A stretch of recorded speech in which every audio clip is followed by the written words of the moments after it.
Hello. So last time discuss చేస్తున్న question చీమలు ఏమయ్యాయి. అసలు నిజానికి చీమలు ఏమయ్యాయి కాదండి, మన ఫుడ్ ఓపెన్గా వదిలేసిన చీమలు ఎందుకు పట్టట్లేదు, ఫుడ్ క్వాలిటీ ఎలా ఉంటుంది. అయితే ఒక ఫ్రెండ్ మెసేజ్ పెట్టాడు, రేడియేషన్ వల్ల చీమలు చనిపోతున్నాయని. కాదండి బాబు, అది కూడా కాదు. చీమలు ఏం చనిపోవట్లేదు, చీమల పాపులేషన్కి వచ్చిన నష్టం ఏమీ లేదు. కాకపోతే మనం తినే ఫుడ్ క్వాలిటీలో చాలా చేంజెస్ జరిగాయి గత ఒక డికేడ్ అనొచ్చు, లేదంటే కొంతకాలంలో అనొచ్చు. మన చిన్నప్పుడు ఉండే రైస్ కానీ, షుగర్ కానీ, బెల్లం కానీ ప్రతిదీ కూడా అన్రిఫైన్డ్. అందులో మనం తినే వాటిలో నేచురల్ సబ్స్టెన్సెస్ కొన్ని ఉంటాయి.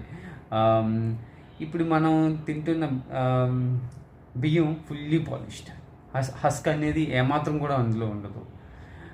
ఇంకా షుగర్లో కేన్ పార్టికల్స్ పొరపాటును కూడా ఉండవు. స్మెల్ చూడండి, మన చిన్నప్పుడు షుగర్ కాస్త స్మెల్ వచ్చేది, జాగరీ కానీ స్మెల్ వచ్చేవి, ఇప్పుడు స్మెల్ కానీ ఏం లేదు. సో ఫుల్లీ పాలిష్డ్ రిఫైన్డ్ ఫుడ్స్కి నేచురల్గా యాండ్స్ ఏంటి స్మెల్ చూసి అవి అట్రాక్ట్ అవుతాయి. సో అవి అట్రాక్ట్ అవ్వట్లేదు. అది ఒక రీజన్. మీరు చూస్తే ఉంటాయండి చీమలు, ఎందుకు ఉండవు, ప్రతి చోట ఉంటాయి. కాకపోతే మన ఫుడ్కి అవి అట్రాక్ట్ అవ్వట్లేదు. అది ప్రాబ్లము. ఎందుకు అవ్వట్లేదు అంటే ఇది మనం నేచురల్గా దాన్ని నేచురల్గా ఉండాల్సిన పదార్థాలని బాగా హైలీ పాలిష్డ్ రిఫైన్డ్ చేసేసి వాటిని పాడు చేసేస్తాం. సరే, అదొకటి. ఇంకొకటి వచ్చి ఎన్విరాన్మెంట్ అండి, పెస్ట్ కంట్రోల్. మా ఫ్రెండ్ ఒకటి చెప్పాడు, నిజం. పెస్ట్ కంట్రోల్ ఇప్పుడు మా కమ్యూనిటీలో రోజు పెస్ట్ కంట్రోల్ చేస్తారు. రోజు సాయంత్రం అయ్యేసరికి పెస్ట్ కంట్రోల్ అవుతుంది, పొగబెట్టేస్తారు. వీటి వల్ల కూడా ఇలాంటి చిన్న చిన్న ప్రాణులన్నీ చచ్చి ఊరుకుంటాయి.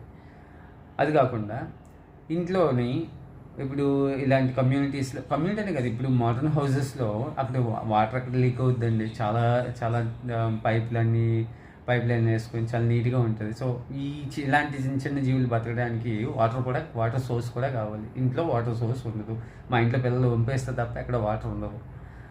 అదేవిధంగా ఈ ఇల్లు టైల్స్ చూడండి, చాలా చాలా పక్కగా ఉంటాయి, ఎక్కడ చిన్న గ్యాప్ కూడా ఉండదు. కానీ పాతకాలంలో అలా కాదు, కన్నాలు ఉండేవి, చీమలు అందులో నుంచి వచ్చేవి. సో చాలా ఫ్యాక్టర్స్ ఉన్నాయండి. చీమలు ఏమీ చచ్చిపోలేదు, మన ఇంట్లోకి రావట్లేదు అంతే. మీ ఇంట్లో వస్తున్నాయంటే మీరు చాలా నేచర్లో బతుకుతున్నట్టు. Thank you.